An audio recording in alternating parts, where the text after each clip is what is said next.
क्या होता है जब बाजार में शादी की शॉपिंग करने आई डीएम साहिबा को एक शराबी दरोगा भीड़ के बीच छेड़ देता है। उसे नहीं पता कि वो जिसे पकड़ रहा है वो इस जिले की सबसे ताकतवर अफसर है, जो इस वक्त बहन बनकर चुपचाप कपड़े देख रही थी। क्या होता है जब उस औरत के पास न वर्दी होती है, न गन, न सरकारी गाड़ी, बस आत्मसम्मान होता है और आंखों में इंसाफ की आग। क्या होता है जब वो डीएम भाई की शादी रोक देती है और उस दरोगा को वहीं से गिराने की तैयारी शुरू करती है जहां वो खुद को सबसे ऊंचा समझता है। और क्या होता है जब महीनों बाद वही डीएम जेल के बंद कमरे में उस दरोगा के सामने बैठती है और सिर्फ एक वाक्य बोलकर उसकी रगों में सालों का सन्नाटा भर देती है। ये कहानी है डीएम साहिबा की चुप्प, जहां इंसाफ नारे नहीं लगाता, बस एक औरत की नजरों में उतरता है और वहीं से सब कुछ बदल जाता है। और दोस्तों, अगर यह कहानी आपके दिल से छू जाए तो आप इस वीडियो को एक लाइक जरूर करें और चैनल को भी सब्सक्राइब कर लें, क्योंकि हमारे चैनल पर प्रतिदिन ऐसी ही दिल को झकझोर देने वाली कहानी आती रहती है। और कमेंट बॉक्स में हमें यह जरूर बताएं कि आपको यह स्टोरी कैसी लगी। और हाँ, आप कमेंट बॉक्स में यह भी बताएं कि आप हमारी वीडियो कहां से देख रहे हैं। आप अपने शहर और अपना नाम जरूर लिखें, क्योंकि जब हम आपके और आपके शहर के नाम को पढ़ते हैं तो हमें बहुत खुशी मिलती है। सुबह की हवा में एक धीमी सी मिठास घुली थी, जैसे किसी पुराने गांव की बगिया में आम पकने लगे हों। लेकिन ये कोई गांव नहीं था। ये एक जिला मुख्यालय का वो हिस्सा था जहां हर मोड़ पर सीसीटीवी कैमरे थे और हर दुकान के बाहर किसी न किसी अफसर की याद दिलाने वाली कोई न कोई सरकारी मुहर थी। फिर भी उस सुबह सब कुछ थोड़ा अलग था। कोई फॉर्मल कॉल नहीं, कोई गाड़ियों का काफिला नहीं, कोई चमचमाती वर्दी नहीं। बस एक औरत, साधारण शादी वर्दी में, हाथ में एक कपड़े का झोला लिए, अकेली बाजार की भीड़ में उतर आई थी, जैसे वो भी इसी शहर का हिस्सा हो, बाकी लोगों की तरह। लेकिन वो कोई साधारण औरत नहीं थी। वो इस जिले की सबसे ताकतवर पदाधिकारी थीं, जिला अधिकारी, जिनके एक हस्ताक्षर से पूरी प्रशासनिक मशीनरी हिल सकती थी। और आज वो थीं सिर्फ एक बहन, शालिनी सिंह, जिन्हें जिले में लोग केवल डीएम मैडम के नाम से जानते थे। उस दिन बिल्कुल चुपचाप अपने छोटे भाई अनिकेत की शादी की खरीदारी के लिए निकल पड़ी थीं। न किसी को सूचना दी, न कोई सुरक्षाकर्मी साथ लिया। सिर्फ हल्के गुलाबी रंग की साड़ी, जिसे वो हमेशा पारिवारिक समारोहों में पहनती थीं, और उसमें भी कोई अलंकरण नहीं। एक ढीला सा जूड़ा, बिना काजल की आंखें और एक शांत मुस्कान जो उनके चेहरे पर सिर्फ तब आती थी जब वो प्रशासनिक जिम्मेदारियों से हटकर कुछ खुद के लिए कर रही होती थीं। उन्होंने एक पुराना ऑटो बुलवाया और शहर के पुराने बाजार की ओर निकल पड़ीं, जहां हर गली का मोड़ उन्होंने पहले सैकड़ों बार फील्ड विजिट्स में देखा था। लेकिन आज वो देखने नहीं, जीने आई थीं। घर पर शादी की तैयारियां पूरे जोर पर थीं। अनिकेत, जो अभी कुछ महीनों पहले ही इंजीनियरिंग की नौकरी से लौटा था, शादी के दबाव और उत्साह के बीच फंसा हुआ था।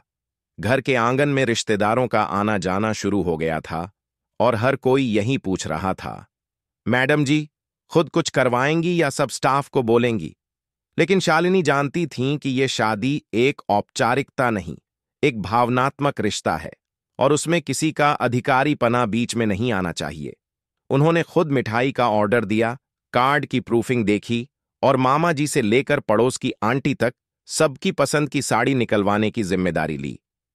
लेकिन उस दिन उन्हें कहीं गहराई से लग रहा था कि ये शहर, जिसे वो इतने सालों से चला रही हैं, उसमें कुछ ऐसा भी है जो अब तक उनकी नजर से छिपा रहा है। बाजार की ओर जाते हुए उन्होंने खुद से कहा था, थोड़ी देर बस एक बहन बन जाऊं, डीएम नहीं। लेकिन इस शहर ने शायद उन्हें उस दिन पहली बार सच दिखाने की ठान रखी थी।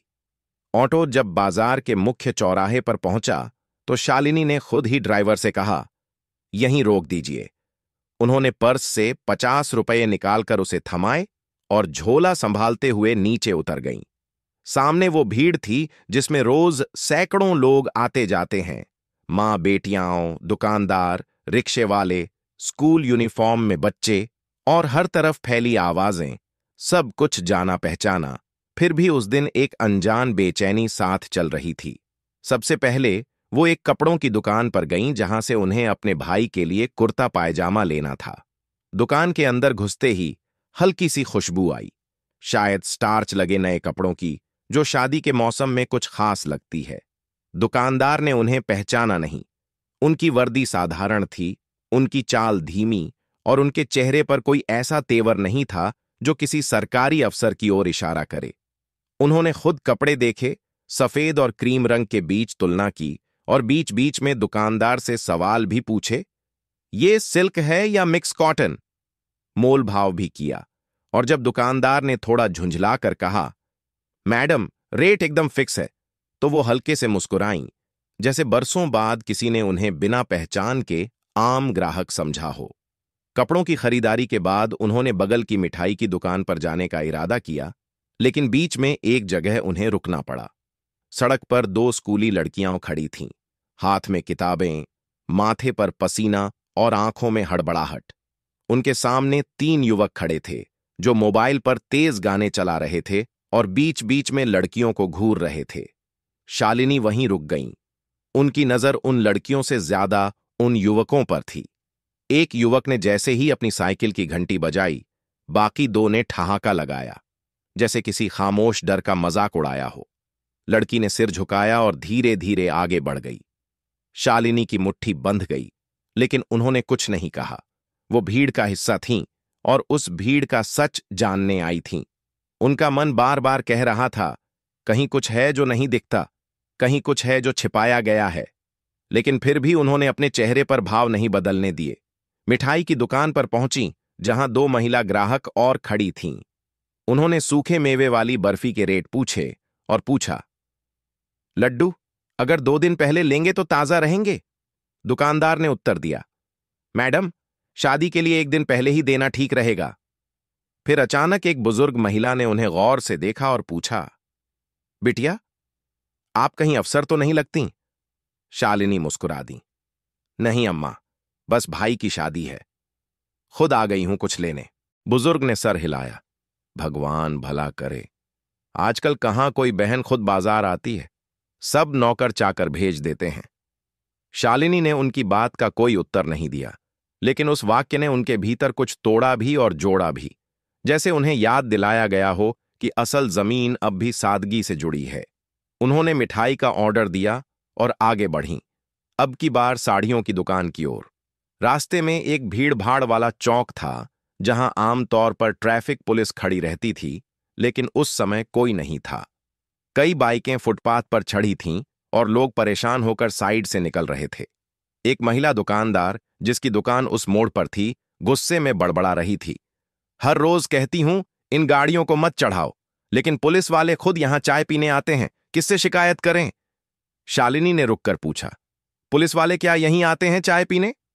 महिला ने झट से कहा, हां मैडम, वही बड़ा थुलथुला दरोगा, अर्जुन सिंह नाम है उसका, यहां का खुद को बाप समझता है। शालिनी चौंकी नहीं, लेकिन उनके भीतर कुछ दर्ज हो गया। नाम नया नहीं था, लेकिन संदर्भ नया था। उन्होंने कुछ नहीं कहा, बस वहां से आगे बढ़ गईं, लेकिन अब उनकी चाल में थोड़ी सावधानी थी। और फिर जब वो साड़ियों की दुकान पर पहुंची और पहली शिफॉन की साड़ी हाथ में ली, कुछ ऐसा हुआ जो उन्होंने कल्पना में भी नहीं किया था। दुकान की लकड़ी की चीकट सीढ़ियां चढ़कर जैसे ही वो अंदर दाखिल हुईं, उनके मन में एक मामूली सी उलझन थी, ये साड़ी अपने लिए लें या भाभी के लिए। लेकिन यह उलझन ज्यादा देर नहीं रही। अचानक एक अजनबी हाथ ने उनके कंधे को पीछे से झटका, इतना जोर से कि उनका संतुलन लगभग बिगड़ गया। अरे रुकिए ना, मैडम जी, कहां भागी जा रही हैं इतनी जल्दी? आवाज शराब में लिपटी हुई थी, बदबू इतनी तीखी कि आसपास की हवा भी जैसे थम गई। शालिनी एक पल के लिए सन्न रह गईं। उनका शरीर तो वहीं था, लेकिन दिमाग झंझना उठा। ये क्या हुआ? पीठ सीधी की, कंधा झटका और पलट कर देखा। उनके सामने एक थुलथुला, अधपकी मूंछों वाला, गहरे भूरे रंग की आधी टेढ़ी वर्दी में एक दरोगा खड़ा था। आंखों में नशा, होंठों पर बेहूदा मुस्कान और चाल में वो घमंड जो सिर्फ उन लोगों में होता है जिन्हें लगता है कि कानून उनके बाप का है। उसने उनका हाथ पकड़ रखा था। अरे शादी की खरीदारी कर रही हो, थोड़ा हमारे लिए भी कुछ ले लो ना। उसके चेहरे पर वो बेहूदगी थी जो इंसानियत की मौत के बाद पैदा होती है। भीड़ में कुछ लोग देख रहे थे, कुछ चुप थे और कुछ धीमे से मुस्कुरा भी रहे थे, जैसे ये कोई आम घटना हो, जैसे किसी को फर्क नहीं पड़ता। शालिनी की सांस अटक गई। एक पल को उनका डीएम होना जैसे कांच की तरह चटक गया था। वो बस एक औरत थीं, अकेली, बाजार में, और उनका हाथ एक शराबी ने जबरदस्ती पकड़ा था। उनके भीतर कुछ कांपा, गुस्सा, बेइज्जती और एक असहाय सा क्षण, लेकिन अगला ही पल उनके भीतर कुछ और जगा। एक नियंत्रण, एक ठंडा धैर्य, एक भीतर की आग जो चिल्लाती नहीं, जलती है। उन्होंने अपनी आवाज में एकदम शांति लाते हुए कहा, हाथ छोड़िए। दरोगा ने हंसते हुए और कसकर पकड़ लिया। अरे मैडम, डर क्यों रही हो? हम भी शादी का मजा ले रहे हैं। फिर उसने दुकान के काउंटर की ओर देखा और दुकानदार से बोला, ऐ रामू, मैडम को सबसे बढ़िया लाल रंग की साड़ी दिखा। हो सकता है हमारे साथ ही शादी कर लें। यह सुनकर पास खड़ी एक महिला ने फुसफुसाया, ये तो हर रोज किसी न किसी को ऐसे ही छेड़ता है। लेकिन कोई कुछ बोला नहीं। शालिनी ने एक गहरी सांस ली और अपने हाथ को एक झटके से छुड़ाया, इतनी ताकत से कि दरोगा लड़खड़ा गया। उनकी आंखों में अब कोई डर नहीं था, कोई झिझक नहीं। लेकिन उन्होंने कुछ कहा नहीं। वो चुपचाप दुकान से निकल गईं। सड़क पर निकलते ही उनके पैर खुद ब खुद तेज चलने लगे। दिमाग में सिर्फ एक ही बात थी, मैंने इस जिले को अपने खून पसीने से संभाला है और यहां का दरोगा खुलेआम छेड़छाड़ करता है। ऑटो की तरफ बढ़ते हुए उन्होंने अपनी जेब से मोबाइल निकाला और अपने पीए को कॉल लगाया। एक नाम पता करो, अर्जुन सिंह, पुलिस में है, शायद इसी बाजार थाने का दरोगा है। अब से 1 घंटे में मुझे उसकी सर्विस हिस्ट्री चाहिए, स्पेशली कंप्लेंट रिकॉर्ड्स। उस रात वो अपने ऑफिस नहीं गईं, सीधे घर गईं। लेकिन वहां शादी का शोर उन्हें चुभने लगा था। भाभी के लिए जो चुनी गई साड़ी थी वो अब उन्हें शो पीस लग रही थी, जैसे सब कुछ केवल दिखावे का हो और पीछे अंदर एक सड़ांध पड़ी हो। उन्होंने खुद को अपने कमरे में बंद किया और सारी रात फाइलें पढ़ीं, एक एक ट्रांसफर लेटर, एक एक वार्षिक रिपोर्ट, एक एक शिकायत जो अर्जुन सिंह के खिलाफ किसी ने दर्ज की थी और फिर वापस ले ली गई थी। कई कंप्लेंट्स बिना कार्रवाई के बंद हो चुकी थीं, प्रभावशाली संपर्कों के कारण जांच बंद। एक रिपोर्ट में लिखा था, शालिनी की आंखें अब स्थिर थीं, होंठ कसे हुए। उन्हें अब सिर्फ अर्जुन सिंह नहीं दिख रहा था, उन्हें एक सिस्टम दिख रहा था जो एक औरत की गरिमा को बाजार में कुचल कर भी हंसता है। अगले दिन सुबह उन्होंने पुलिस अधीक्षक से एक इनफॉर्मल मीटिंग मांगी। बस यूं ही, कुछ पुराने केस देखना है। लेकिन उनकी बातों के पीछे का तनाव कोई नहीं पढ़ पाया। वो अब तैयार हो रही थीं, न वर्दी पहनने के लिए, बल्कि उस वर्दी के भीतर छिपे जानवर को निकाल बाहर करने के लिए। उसी दोपहर उन्होंने अपने निजी सहायकों से कहा, भाई की शादी की तैयारियां रोक दो, कार्ड्स वापस मंगवाओ। जब तक मेरी अंतरात्मा शांत नहीं होगी, मैं किसी बैंड बाजे में शरीक नहीं हो सकती। परिवार में हलचल मच गई। भाई अनिकेत ने कहा, दीदी प्लीज, आप हर चीज को सिस्टम की तरह मत देखो। मैं दूल्हा हूं, आपकी जिम्मेदारी हूं, मेरी शादी मत तोड़ो। शालिनी चुप रहीं, लेकिन उनकी आंखों से सिर्फ एक बात झलक रही थी, इस बार फर्ज और रिश्ते की लड़ाई है, लेकिन मैं झुकूंगी नहीं। शाम को अकेले अपने ऑफिस के एक कोने में बैठकर उन्होंने वो आदेश लिखना शुरू किया जो केवल एक कर्मचारी के खिलाफ नहीं था, बल्कि पूरे प्रशासनिक ढांचे के मुंह पर तमाचा था। वो जानती थीं अगला कदम क्या होगा, लेकिन इस बार वो डीएम थीं और इस बार वो डरी नहीं थीं। रात का 3रा पहर था जब शालिनी सिंह ने अपने सरकारी रेस्ट हाउस की खिड़की से बाहर देखा। अमरूद के पेड़ की छाया में एक पुराना बल्ब झूल रहा था, जिसकी पीली रोशनी उस खाली बेंच पर गिर रही थी जहां कभी वो बैठकर अपने पिता के साथ चिट्ठियां पढ़ा करती थीं। लेकिन उस रात उनकी आंखों में कोई कविता नहीं थी, कोई परिवार नहीं था, सिर्फ एक चेहरा था, अर्जुन सिंह का। वही चेहरा जो उनके कंधे पर हाथ रखते वक्त हंस रहा था, और वही चेहरा जो उनके जिले की सड़कों पर भय की तरह पसरा था। सुबह 4 बजे तक उन्होंने अर्जुन सिंह की सर्विस हिस्ट्री का कोना कोना खंगाल डाला। ट्रांसफर रिकॉर्ड्स अजीब पैटर्न में थे। हर 2 साल में एक नया थाना, हर नए थाने में एक नया विवाद, और हर विवाद के बाद एक नेता का नाम, एक रिश्ता, एक सिफारिश। कुछ केस फाइल्स इंटरनल क्लोजर के टैग से चिह्नित थीं, जिसका मतलब होता है बिना किसी सार्वजनिक कार्रवाई के फाइल बंद। लेकिन असली कहानी उन फाइलों में नहीं थी जो खुले में थीं। असली कहानी वहां थी जहां शिकायतें कभी दर्ज ही नहीं हुई थीं। शालिनी ने अपने भरोसेमंद कांस्टेबल सिंह को बुलाया, एक बुजुर्ग पुलिसकर्मी जो 28 साल से सेवा में था और जिसने जिंदगी में कई बार सत्ता की सड़ांध देखी थी। उन्होंने पूछा, अर्जुन सिंह, इस नाम से डर क्यों लगता है थाने में? Collection point. सिंह ने एक थका हुआ सा सिर हिलाया। हर हफ्ते दुकानदारों से वसूली, स्कूलों से अवैध निर्माण के नाम पर पैसे, चालान के बहाने बाइक वालों से नकद, और रात को क्लबों से गेस्ट एंट्री का हिस्सा, सब कुछ ऊपर जाता है। अर्जुन सिंह सिर्फ नाम है, सिस्टम तो पूरा बना हुआ है। शालिनी की सांसें अब एकदम ठंडी थीं। वो जान गई थीं कि ये लड़ाई अब व्यक्तिगत नहीं रही। उन्होंने आदेश दिया, मुझे पिछले 2 साल में अर्जुन सिंह के नाम पर जितने भी चालान कटे हैं, उनकी रिपोर्ट चाहिए। किस गाड़ी पर, किस तारीख को और कितने पैसे वसूले गए। साथ ही उन्होंने अपने पीए को कहा, एक टीम बनाओ सिविल ड्रेस में, जो अगले 48 घंटे तक बाजार और थाने के आसपास निगरानी रखे। हर हरकत रिकॉर्ड करो। अगले 2 दिनों में जो सामने आया वो डरावना था। एक महिला दुकानदार, जिसका नाम सुजाता था, रात में घर के बाहर खड़ी मिली। जब टीम ने उससे पूछा कि वो इतनी रात को बाहर क्यों है, उसने डरते हुए कहा, बस देख रही थी कि दरोगा जी की जीप कब जाती है। अगर वो आ जाए तो मेरी दुकान पर ताला लगेगा। उसने बताया कि वो हर हफ्ते 5,000 रुपए देती है, लेकिन पिछले हफ्ते पैसे नहीं दे पाई क्योंकि उसकी बेटी की तबीयत खराब थी। अब उसे डर था कि अगली सुबह दुकान पर अवैध निर्माण का नोटिस चिपक जाएगा। इसी निगरानी के दौरान एक और दृश्य सामने आया। एक स्कूली लड़की, जिसे अर्जुन सिंह की जीप बस स्टॉप तक फॉलो कर रही थी। वो डर से सहमी हुई थी और पास के मेडिकल स्टोर में जाकर छुप गई थी। मेडिकल स्टोर वाले ने बताया, मैडम, ये रोज का है। जीप आती है, हॉर्न देती है और फिर पीछा करती है। किसी ने कुछ कहा तो फर्जी केस बना देता है। शालिनी ने थाने के भीतर की खबरें इकट्ठी करनी शुरू कीं। एक महिला कांस्टेबल, जो पिछले साल नए भर्ती हुए बैच में शामिल हुई थी, आखिरकार उनके सामने रो पड़ी।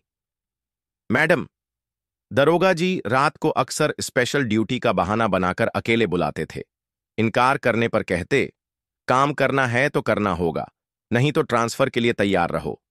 मैं अब तक चुप थी क्योंकि मेरा भाई छोटा है, घर चलाना है, लेकिन अब और नहीं। हर गवाही एक नए जख्म की तरह थी, जो अब खुलकर बह रहे थे। एक ड्राइवर आया जिसने बताया कि उसकी गाड़ी का चालान 6 बार कटा था। एक बार तो ऐसे भी जब गाड़ी उसके पास थी ही नहीं। मैडम, मैं फाइन नहीं दिया तो मुझे एक झूठे छेड़खानी केस में फंसा दिया। अब केस चल रहा है, काम भी छूट गया है। शालिनी ने अब कोई देर नहीं की। उन्होंने एक हाई लेवल इंक्वायरी कमेटी गठित की, जिसमें सिर्फ उन अधिकारियों को रखा जिनकी छवि पूरी तरह साफ थी। एफआईआर दर्ज करने का आदेश दिया गया। महिला कांस्टेबल की गवाही के आधार पर, दुकानदार की रिपोर्ट के आधार पर, और सबसे ज्यादा उस वीडियो फुटेज के आधार पर जो उनके सिविल टीम ने रिकॉर्ड किया था, जिसमें दरोगा जी शराब के नशे में एक स्कूली लड़की से गाली ग्लौच करते दिख रहे थे। मामला अब नियंत्रण से बाहर होता जा रहा था। डीएम मैडम ने किसी को कुछ बताना जरूरी नहीं समझा, न मीडिया को, न अपने सीनियर अफसरों को। वो जानती थीं कि इस सिस्टम में हर सच्चाई के पीछे 100 चुप्पियां होती हैं, लेकिन इस बार वो चुप नहीं रह सकती थीं। अर्जुन सिंह को तलब किया गया। उसे कोई भनक नहीं थी। उसे यही लगा कि शायद किसी मीटिंग के लिए बुलाया गया है। लेकिन जब वो ऑफिस पहुंचा और सामने शालिनी को वर्दी में देखा, उसकी आंखों में वो पहली बार डर तैरता दिखा। उसकी चाल डगमगाई और उसने हंसकर कहा, मैडम, क्या बात है? इस बार तो हम आपके कंधे पर हाथ नहीं रखेंगे। लेकिन इस बार शालिनी की आंखों में सिर्फ एक चीज थी, पत्थर जैसी ठंडक, जिसमें न कोई झिझक थी, न कोई माफी। उस शाम का सूरज को जल्दी ढल गया था, या शायद शालिनी के भीतर का उजाला ही धीमा हो रहा था। पूरे घर में हलचल थी, रिश्तेदार आ चुके थे, किचन से लगातार मसालों की खुशबू आ रही थी, और ड्राइंग रूम में बैठे फोटोग्राफर कार्ड के डिजाइन और बैकड्रॉप डिस्कस कर रहे थे। लेकिन शालिनी अपने कमरे में अकेली बैठी थीं, हाथ में वही आदेश पत्र जिस पर उन्होंने अर्जुन सिंह के निलंबन की सिफारिश पहले ही ड्राफ्ट कर दी थी। वो उसे फाड़ भी सकती थीं, छुपा भी सकती थीं, या कल तक टाल भी सकती थीं, मगर उनकी आत्मा चुप नहीं हो रही थी। कंधे पर उस हाथ का एहसास अब तक था, जैसे सिर्फ शरीर को नहीं बल्कि पूरे विश्वास को मरोड़ा गया हो। उस बाजार की भीड़, वो हंसी, वो घूरती निगाहें, सब अब तक उनके भीतर जिंदा थीं। रात करीब 9:30 बजे उन्होंने घर की बैठक में सभी को बुलाया। माँ बाप नहीं थे, लेकिन मामा, चाचा, मौसी, भाभी और उनका छोटा भाई अनिकेत सब वहीं थे। चेहरे पर तनाव था, शायद उन्हें अंदाजा था कि कुछ भारी बात होने वाली है। शालिनी ने कोई भूमिका नहीं बनाई, सीधे कहा, शादी की तारीख आगे बढ़ानी पड़ेगी। मैंने फैसला किया है कि जब तक अर्जुन सिंह जेल में नहीं होगा तब तक किसी ढोल नगाड़े में शरीक नहीं हो सकती। कमरे में सन्नाटा छा गया। सबसे पहले मामा उठे। बिटिया, तुम क्या कह रही हो? शादी 2 हफ्ते में है, कार्ड बंट चुके हैं, हलवाई आ चुका है, और तुम ये फैसला ले रही हो? भाभी चुप थीं, लेकिन उनकी आंखें नम हो गईं, जैसे कोई सपना फिसलता हुआ महसूस हो रहा हो। लेकिन सबसे बड़ा आघात अनिकेत को हुआ। उसने गुस्से में कहा, दीदी, आपकी लड़ाई आपकी जगह ठीक है, लेकिन मेरी शादी का क्या? मेरी जिंदगी का क्या? क्या हर बार आपकी फर्जी क्रांति के लिए मैं कुर्बान हूं? शालिनी ने उसकी तरफ देखा, बहुत देर तक, फिर शांत स्वर में बोली, जब मेरे साथ वह घटना हुई थी, मैं वहां एक औरत थी, एक दीदी, जो अपने भाई की शादी के लिए आई थी। लेकिन जब उसने मेरा हाथ पकड़ा, जब उसने मुझे भीड़ में अपमानित किया, तो उसने सिर्फ एक औरत का नहीं, एक अधिकारी का नहीं, तुम्हारी दीदी के होने की गरिमा का माखौल उड़ाया।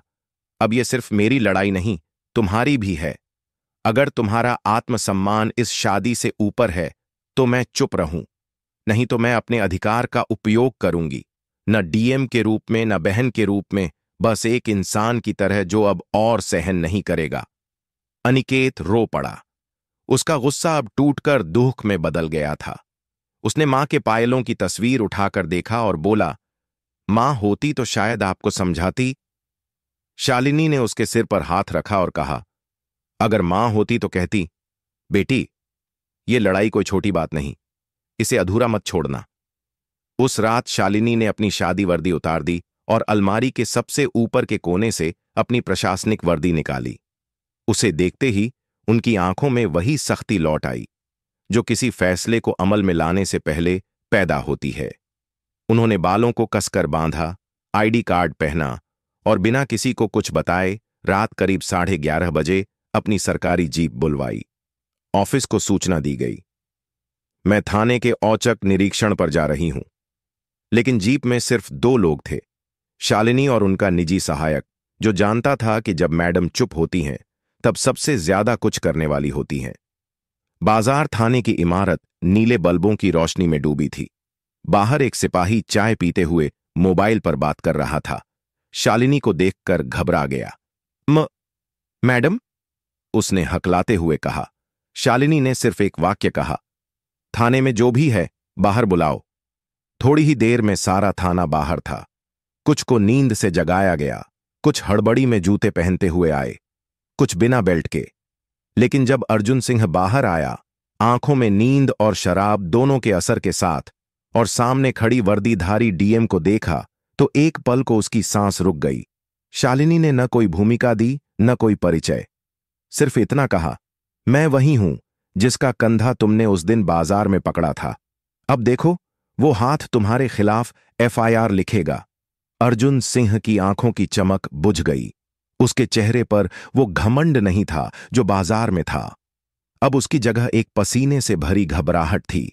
सिपाहियों ने नजरें झुका लीं। शालिनी ने सबके सामने आदेश पढ़ा, सार्वजनिक स्थल पर एक वरिष्ठ अधिकारी के साथ छेड़छाड़, दुराचार, आपराधिक दबाव, महिलाओं के विरुद्ध दुर्व्यवहार और पद का दुरुपयोग। इन सब आधारों पर दरोगा अर्जुन सिंह को तत्काल प्रभाव से निलंबित किया जाता है और उनके विरुद्ध आपराधिक कार्यवाही प्रारंभ की जाती है। फिर उन्होंने थाने की दीवार पर लगी तस्वीरों को देखा, कुछ नेताओं की, कुछ पुरस्कारों की, और कहा, अब अगर कोई नेता इस दीवार पर दिखे तो समझ लो तुम सब भी आरोपी होगे।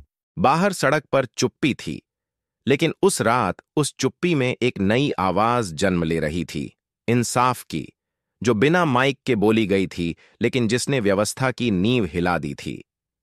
थाने के अहाते में खामोशी पसरी थी, जैसे किसी मंदिर में कोई भारी फैसला होने वाला हो। शालिनी ने किसी को चीख कर नहीं डांटा, किसी को धमकाया नहीं, लेकिन उनकी चुप्पी, उनकी मौजूदगी ही हर सिपाही की रगों में जैसे बर्फ घोल रही थी।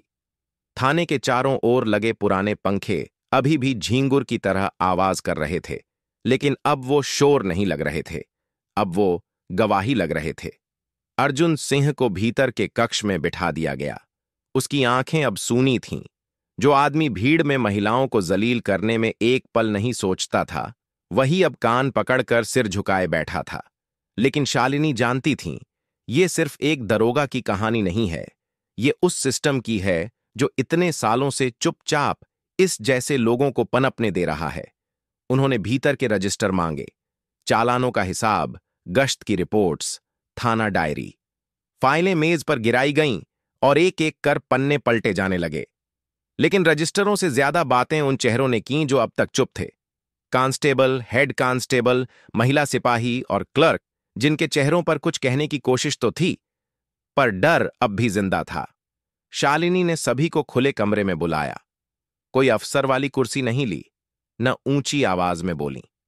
उन्होंने सबसे पहले उस महिला कांस्टेबल की ओर देखा, जिसे उन्होंने पहले दिन से ही गंभीर पाया था। हल्के से इशारा किया, अगर कुछ कहना हो तो अब कहो, ये वक्त दोबारा नहीं आएगा। महिला कांस्टेबल, जिसका नाम सपना मिश्रा था, धीरे धीरे आगे आई। पैर जैसे कांप रहे थे, लेकिन उसकी आवाज में एक घुटी हुई आंच थी। मैडम, कई बार बोलना चाहा, पर सोचती थी मेरी बात कोई मानेगा नहीं। अर्जुन साहब रात में अकेले बुलाते थे, कहते थे अगर पुलिस में टिकना है तो सब सीखना पड़ेगा। एक बार कहा, तेरी शादी नहीं हुई ना अभी, पहले यही सीख। मैं चुप रही क्योंकि घर में पापा बीमार हैं, छोटा भाई पढ़ रहा है। अगर नौकरी गई तो सब कुछ खत्म हो जाएगा। सपना की आंखों से आंसू बह रहे थे, लेकिन अब वो डर से नहीं, राहत से थे। उसके बाद एक एक कर लोग सामने आने लगे। हेड कांस्टेबल यादव ने कहा, मैडम, हर हफ्ते बाजार के दुकानदारों से 20 से 25 हजार आता था। नोटबुक अलग थी, जो नहीं देता उसका स्टॉल जब्त, उसका चालान डबल, या फिर उसके खिलाफ महिला छेड़छाड़ का फर्जी केस बनवा देता था। एक दुकानदार ने फांसी लगा ली थी, नाम था अनीस कुरैशी। शालिनी का चेहरा सख्त होता जा रहा था। वो सब कुछ अपने पास नोट कर रही थीं। कोई मोबाइल रिकॉर्डिंग नहीं, कोई कैमरा नहीं, सिर्फ उनकी कलम चल रही थी और साथ में एक ईमानदार सिविल स्टाफ जो चुपचाप सब दर्ज कर रहा था। तभी एक और केस सामने आया। एक क्लर्क ने बताया कि अर्जुन सिंह रात के वक्त फर्जी चालानों का डांटा बनवाता था। गाड़ी नहीं दिखी, नंबर नहीं मिला, तब भी चालान, और अगर कोई विरोध करता तो धमकी देता, नेताजी से बात करवा दूं। एक रिक्शा चालक को जबरन जेल भेज दिया गया था, क्योंकि उसने पैसे देने से मना किया था। उस पर आरोप लगा, एक महिला यात्री को गलत नजरों से देखा। उस रिक्शे वाले की बीवी 2 बच्चों के साथ दर दर भटक रही थी। शालिनी का मन अब पत्थर बनता जा रहा था। वो अब भी शांत थीं, लेकिन उनकी कलम थम नहीं रही थी। उन्होंने हर गवाही को विस्तार से लिखा, शिकायतकर्ता का नाम, दिनांक, घटना की प्रकृति और संबंधित गवाह। ये अब सिर्फ भावनात्मक न्याय नहीं था, ये एक विधिक प्रक्रिया बन चुकी थी, और उसे ठोस बनाना ही शालिनी की जिम्मेदारी थी। उस दिन थाने में एक और महिला आई, बाहर से, साड़ी में, चेहरे पर संकोच, लेकिन चाल में दृढ़ता। मैडम, मेरा नाम रेखा गुप्ता है। मेरा पति पुष्कर इसी बाजार में रेडीमेड कपड़ों की दुकान चलाता था। अर्जुन सिंह हर हफ्ते हफ्ता मांगता था। जब पैसे नहीं दिए तो दुकान सील कर दी गई। पति ने कोर्ट कचहरी के चक्कर काटे, लेकिन फिर हार कर आत्महत्या कर ली। एफआईआर दर्ज नहीं हुई, बस पंचनामा बना और केस रफा दफा। शालिनी ने उसकी तरफ देखा। रेखा जी, क्या आप गवाही देंगी? रेखा की आवाज टूटी पर सच्ची थी। मैं रोई थी, अब लड़ूंगी। इतना कुछ हो चुका था, फिर भी शालिनी जानती थी कि असली परीक्षा तब होगी जब ये सारे बयान कोर्ट में जाएंगे। उन्होंने अपनी टीम से कहा, हर गवाही की लिखित प्रति बनाओ, वीडियो रिकॉर्डिंग करो और सभी को शपथ पत्र पर दस्तखत कराओ। हम केवल बयान नहीं लेंगे, हम इन्हें सबूत में बदलेंगे। उसी रात उन्होंने एसएसपी को फोन किया। मैं अर्जुन सिंह के खिलाफ आईपीसी की धाराओं के तहत मुकदमा दर्ज कराने जा रही हूं। सिर्फ निलंबन नहीं, गिरफ्तारी। और हां, मुझे कोई फोन, कोई दबाव नहीं चाहिए, वरना मैं इस आदेश को मुख्य सचिव तक ले जाऊंगी। एसआईएसपी ने कांपती आवाज में कहा, मैडम, आपको पूरा सहयोग मिलेगा। और फिर उस रात पहली बार शालिनी ने चैन की सांस ली, जैसे किसी लंबे युद्ध का पहला मोर्चा फतह हुआ हो। लेकिन वो जानती थीं, असली हमले अभी आने बाकी हैं, सत्ता की ओर से, राजनीति की ओर से, और सबसे ज्यादा समाज की उस चुप्पी की ओर से जो अक्सर अपराध से बड़ा अपराध बन जाती है। अर्जुन सिंह के खिलाफ एफआईआर दर्ज हो चुकी थी, चार्जशीट तैयार हो रही थी। सेक्शन 355 ए यौन उत्पीड़न, सेक्शन 506 आपराधिक धमकी, 384 जबरन वसूली, 186 पद का दुरुपयोग और साथ में एससी एसटी एक्ट के तहत 2 शिकायतें भी जुड़ चुकी थीं।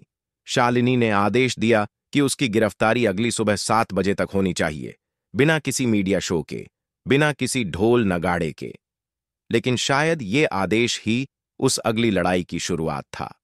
शाम के 5 बजते ही शालिनी के सरकारी मोबाइल पर एक अज्ञात नंबर से कॉल आया। उन्होंने उठाया। मैडम, मैं विधायक श्रीपाल वर्मा बोल रहा हूं। अर्जुन सिंह के केस में कुछ बात करनी थी। 5 मिनट चाहिए आपको, शालिनी ने कहा। बोलिए। विधायक की आवाज रुक रुक कर आ रही थी, जैसे वो भी नाप तोल कर बोल रहा हो।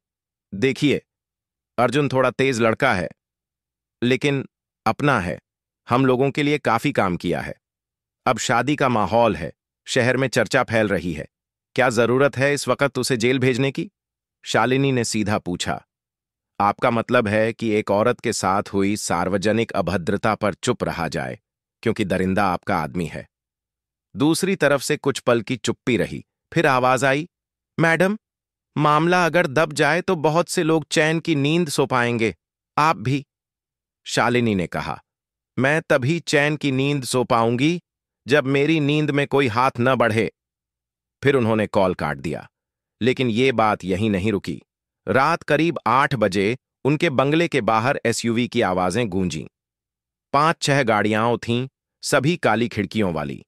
गेट पर तैनात होमगार्ड ने जैसे ही उनसे सवाल किया, उनमें से एक आदमी गाड़ी से उतरा।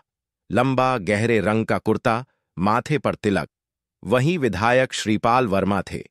उनके पीछे 4 गुर्गे थे, एक कैमरा लिए, 2 मोबाइल में कॉल पर, एक जो बार बार मुड़कर बंगले की छत देख रहा था, जैसे पता लगाना चाहता हो कि कोई देख तो नहीं रहा। उन्होंने गेट पर गार्ड से कहा, मैडम से कहो नेताजी आए हैं, शादी की बधाई देने। गार्ड घबरा गया, भागा भीतर।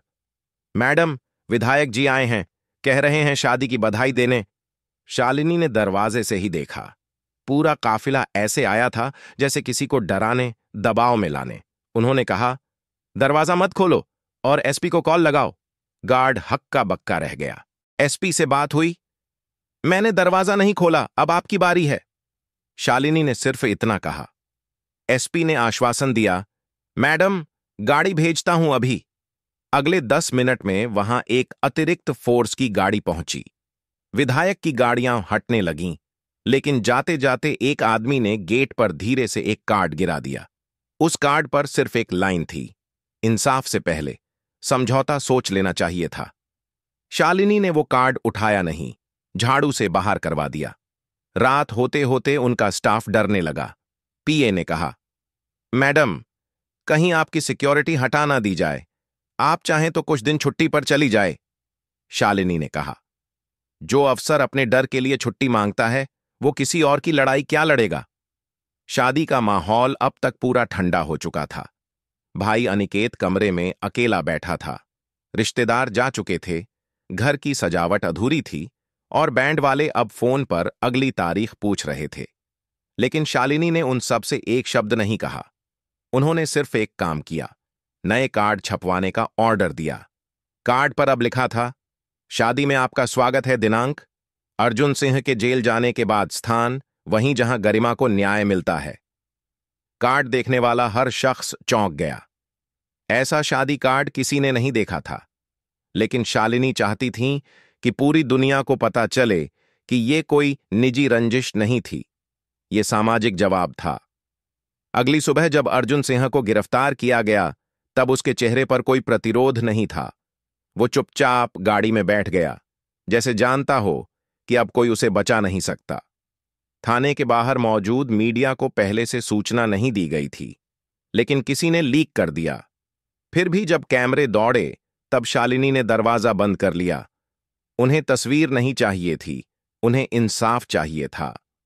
अर्जुन सिंह की गिरफ्तारी की सुबह जिले की हवा में एक अजीब तरह की खामोशी थी, जैसी किसी घर में सालों की गंदगी पहली बार झाड़ दी गई हो, लेकिन लोग अभी भी दरवाजा खोलने से डर रहे हों।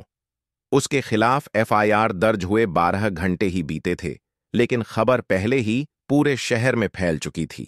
दुकान से लेकर स्कूल, मेडिकल स्टोर से लेकर महिला कॉलेज तक, हर जगह सिर्फ एक ही नाम लिया जा रहा था, डीएम मैडम। शहर की दीवारों पर कोई पोस्टर नहीं चिपका था, कोई रैली नहीं निकली थी, लेकिन कुछ ऐसा था जो लोगों के भीतर अचानक खौलने लगा था।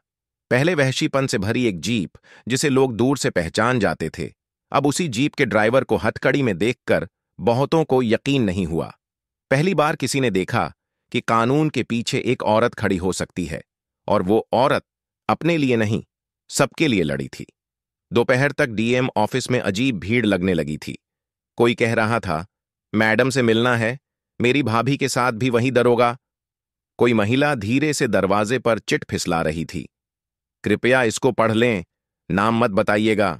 शालिनी सिंह ने किसी को रोका नहीं। उन्होंने अंदर अपने पीए से कहा, जिसका भी बयान है सुनो। डर रहा हो तो नाम मत पूछो, बस सुनो और लिखो।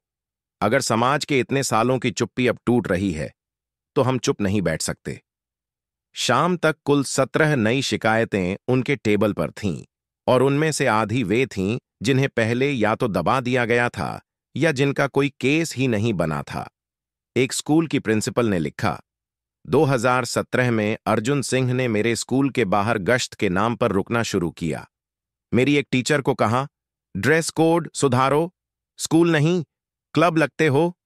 हमने विरोध किया तो अगले हफ्ते स्कूल के बाहर छेड़छाड़ का झूठा केस लटक गया। तब कोई सुनने वाला नहीं था। एक किराना दुकानदार की पत्नी ने आकर कहा, मेरे पति हर हफ्ते पैसे देते थे, एक दिन जब नहीं दिए तो हमारी दुकान पर रेड पड़वा दी। पति ने डर से स्ट्रोक खा लिया। वो मर गए, लेकिन एफआईआर आज तक नहीं हुई। अब अगर आप सुन रही हैं तो मैं बोलूंगी।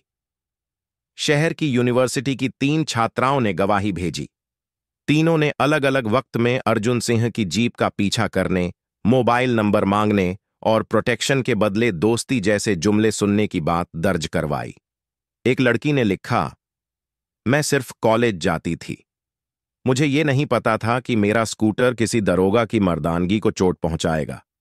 उसने मुझे 3 बार रास्ते में रोका और एक दिन चालान काटकर बोला, ड्राइविंग से ज्यादा सीखने की जरूरत है। तब मैं रोई नहीं थी, आज बोल रही हूं। हर बयान एक जख्म की तरह टेबल पर रखा जा रहा था, और शालिनी उन्हें किसी रिपोर्ट की तरह नहीं, किसी सिसकी की तरह पढ़ रही थीं। कोई चेहरा सामने नहीं था, लेकिन हर लाइन में एक चेहरा था, डर का, अपमान का और अब उम्मीद का। उनकी पूरी लीगल टीम ने कहा, मैडम, अब चार्जशीट बन चुकी है, आप चाहें तो हम अदालत में पेश कर दें। लेकिन शालिनी ने वो फाइल अपने हाथ में ली और कहा, यह केस कागज पर नहीं लड़ा जाएगा, मैं खुद कोर्ट में जाकर पढ़ूंगी, क्योंकि जिस दिन उस आदमी ने मेरा कंधा पकड़ा था, उस दिन उसने मेरी वर्दी नहीं, मेरी आत्मा को रौंदा था। अब मैं पीछे किसी और को नहीं भेज सकती। अदालत की तारीख तय हुई, शुक्रवार सुबह 10:30। सुबह शालिनी ने अपनी वर्दी पहनी, मेडल्स नहीं लगाए, कोई फूल नहीं लगाया, बस वही सादी परिपक्व सख्ती जो उन्हें सालों की नौकरी ने दी थी। बाल बंधे हुए, आईडी साफ, चाल धीमी मगर मजबूत। बाहर उनका स्टाफ साथ था, लेकिन कोई सरकारी काफिला नहीं था। कोर्टरूम के बाहर पत्रकार, पुलिस, वकील, एनजीओ वर्कर, आम लोग सब इकट्ठा थे, लेकिन अंदर सिर्फ एक टेबल, एक जज, एक अपराधी और एक डीएम थी। अर्जुन सिंह कटघरे में खड़ा था। अब उसमें वो आदमी नहीं बचा था जो किसी के घर रेड डालता था, सड़क पर लड़कियों को रोकता था या दुकानों से जबरन कलेक्शन करता था। अब उसकी आंखों में नशा नहीं था, मुंह सूखा हुआ था और हाथ कांप रहे थे। जज ने पूछा, चार्जशीट कौन पेश कर रहा है? सरकारी वकील खड़ा हुआ, लेकिन शालिनी ने शांत स्वर में कहा, इजाजत हो तो मैं पढ़ूं? जज ने इशारा किया, प्लीज प्रोसीड। शालिनी ने चार्जशीट का पहला पन्ना खोला, एक पल के लिए नजरें झुकाईं, फिर धीरे से बोलना शुरू किया। अर्जुन सिंह, तत्कालीन थानाध्यक्ष, बाजार थाना। अभियुक्त हैं सार्वजनिक स्थल पर एक वरिष्ठ महिला अधिकारी के साथ जानबूझकर अश्लील और अभद्र व्यवहार करने का, दुकानदारों से संगठित अवैध वसूली करने का, महिलाओं को अकेले बुलाकर मानसिक और शारीरिक शोषण करने का और सत्ता का दुरुपयोग कर न्याय प्रणाली को दबाने की कोशिश करने का। कोर्ट में पिन ड्रॉप साइलेंस था। हर शब्द जैसे पूरे शहर की तरफ से पढ़ा जा रहा था। जब वो पढ़ रही थीं, तो कोई भाव नहीं था, न क्रोध न घृणा, सिर्फ सच्चाई का वजन था। जैसे वो कह रही थीं, मैं गुस्से में नहीं बोल रही, मैं हिसाब दे रही हूं। शालिनी ने जब आखिरी पैराग्राफ पढ़ा, जिसमें अर्जुन सिंह के राजनीतिक संरक्षण का जिक्र था, तब जज ने सिर हिलाया और कहा, अगली सुनवाई की तारीख तय की जाती है। चार्जशीट दर्ज की गई। शालिनी ने कोई मुस्कान नहीं दी, कोई कृतज्ञता नहीं जताई, बस फाइल बंद की, उठीं और बाहर आ गईं। बाहर एक महिला खड़ी थी, लगभग 50 की उम्र, सादी साड़ी, चेहरा थका हुआ। उसने धीरे से शालिनी के कंधे पर हाथ रखा और कहा, मैडम, आपने आज हम सबका अपमान लौटा दिया। शालिनी ने सिर्फ सिर झुकाया और आगे बढ़ गईं, क्योंकि उनका काम अब भी खत्म नहीं हुआ था। अर्जुन सिंह को न्यायिक हिरासत में भेजे जाने के बाद महीनों गुजर चुके थे। केस अब लंबा खिंचने लगा था, जैसा कि इस देश में होता है। लेकिन इस बार फर्क यह था कि गवाह चुप नहीं थे, और न ही वह औरत जो मामले की सबसे पहली शिकायत करता थी। शालिनी अब भी वहीं थीं। सुबह 7 बजे ऑफिस आना, फील्ड विजिट, शिकायतें सुनना, योजनाओं की निगरानी, लेकिन उनके भीतर कुछ बदल गया था। अब वो जिले की डीएम नहीं लगती थीं। अब वो किसी चौक पर खड़ी एक शांत आग की तरह थीं, जिसे छूने की हिम्मत कोई नहीं करता, लेकिन जिसकी गर्मी सब महसूस करते थे। एक दिन कोर्ट से नोटिस आया, मामले की अगली सुनवाई से पहले अभियुक्त को न्यायिक औपचारिकताओं के तहत डीएम से बयान लेना है। क्या डीएम व्यक्तिगत रूप से पूछताछ करना चाहती है? शालिनी ने बिना रुके लिखा, हां। उस दिन वो कोई अफसर नहीं बनना चाहती थीं। कोई पत्रकार न हो, कोई दूसरा अफसर नहीं, कोई रिपोर्टिंग स्टाफ भी नहीं, सिर्फ वो और अर्जुन। क्योंकि कई बार इंसाफ अदालत में नहीं, इंसान के सामने पूरा होता है। जेल सुपरिटेंडेंट पहले घबराया। मैडम, जरूरी नहीं है, आप न जाइए। शालिनी ने केवल एक वाक्य कहा, अगर मैं अब पीछे हटी तो वो जीतेगा। अर्जुन सिंह को जेल के भीतर एक पूछताछ कक्ष में लाया गया। वह अब पूरी तरह बदल चुका था। न मोटापा था, न रौब, न ही वो चाल जो लोगों को कुचलती थी। सिर झुका हुआ था, दाढ़ी बेतरतीब, आंखों में वो खालीपन जो तब आता है जब कोई ताकत छिन जाती है। शालिनी सामने वाली कुर्सी पर बैठी। दोनों के बीच एक पुरानी मेज थी, जिसके कोने पर लिखा था, अभियुक्त और अधिकारी के बीच दूरी रखें।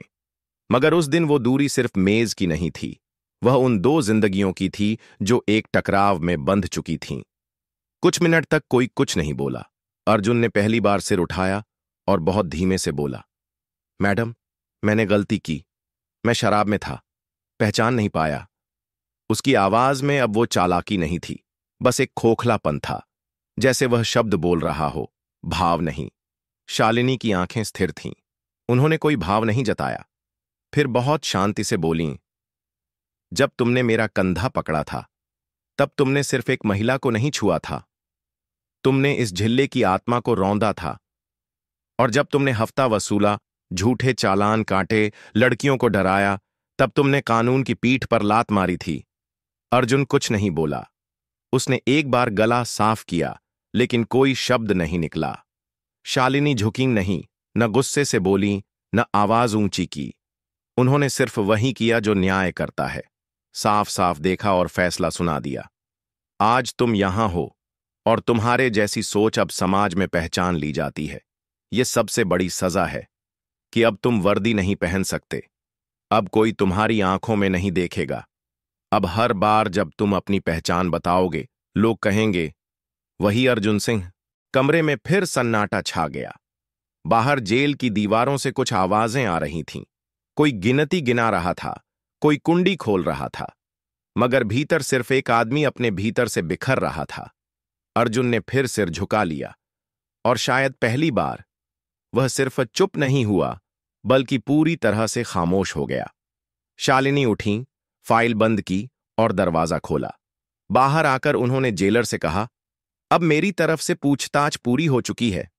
उस शाम उन्होंने अपने स्टाफ को बुलाया और कहा, भाई की शादी की नई तारीख तय करो। पीए ने पूछा, क्या अब ठीक लगेगा? शालिनी ने मुस्कुराकर कहा, अब शादी नहीं होगी, अब न्याय के साथ उत्सव होगा। नई तारीख चुनी गई। कार्ड फिर छपे, और इस बार उस कार्ड पर सिर्फ एक वाक्य लिखा गया था, जहां इंसाफ होता है वहां सच्चे रिश्ते खिलते हैं। शादी में जब बारात आई, तब बैंड नहीं बजा, लोग खुद ताली बजा रहे थे। कोई फूल नहीं बरसाया गया, लेकिन लोगों की निगाहें नम थीं। और जब शालिनी ने अपनी भाभी को घर की दहलीज पर लाकर खड़ा किया, तो उनके पीछे एक पूरा समाज खड़ा था, जिसने पहली बार देखा था कि एक औरत चुपचाप भी लड़ सकती है और जीत सकती है।